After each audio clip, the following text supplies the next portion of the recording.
we had a very healthy debate for a couple of hours about whether or not I had gone beyond some reasonable limit in the way I was conducting myself, say, on YouTube and Twitter. And some people were very strongly advocating for more of what I was doing and even harsher. And others were saying, well, you're alienating people that you could otherwise communicate with unnecessarily. See, it's interesting about the listening. Like one of my sons, two of my sons have come today because they just wanted to listen to this. Very unusual.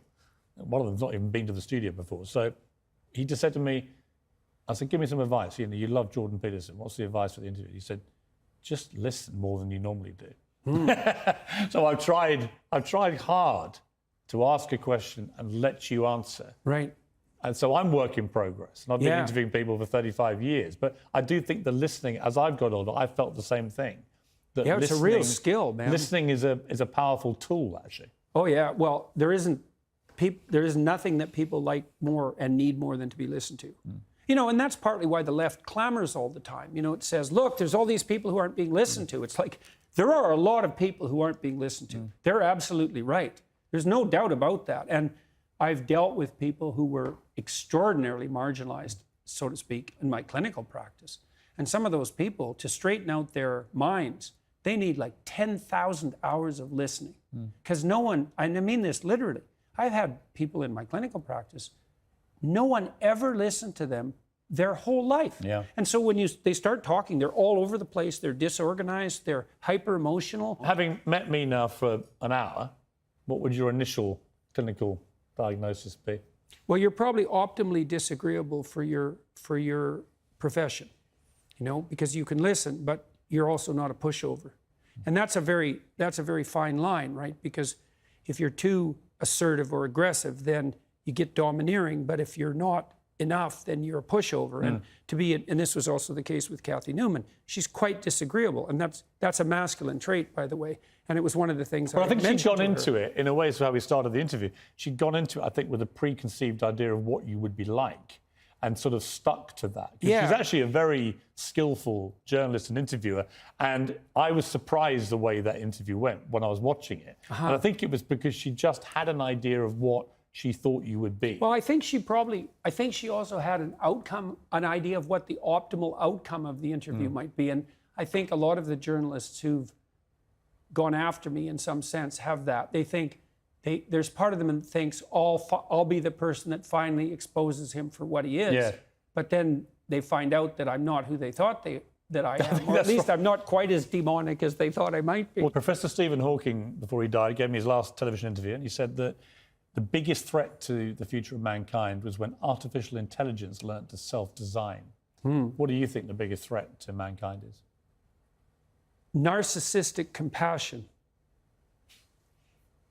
Now, AIs, you know, it's a threat too. But if we had our act together ethically, it's possible that AI could become a useful servant rather than a tyrannical master. You don't want to automate your tyrannical masters. And that's the danger. That's one of the dangers of AI. I've got to wrap it up. I don't want to, but I have to. I want to ask you just quickly, the film director Olivia Wilde has a new movie out, which she says is based on you, this insane man, this pseudo-intellectual hero to the incel community. Incel being these weirdo loner men who are despicable in many ways.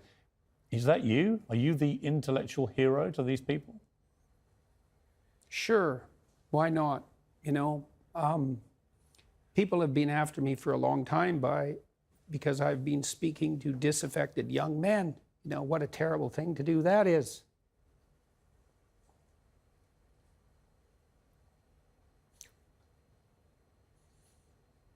I thought the marginalized were supposed to have a voice. It's making you emotional. Talk about that. Well, God, you know,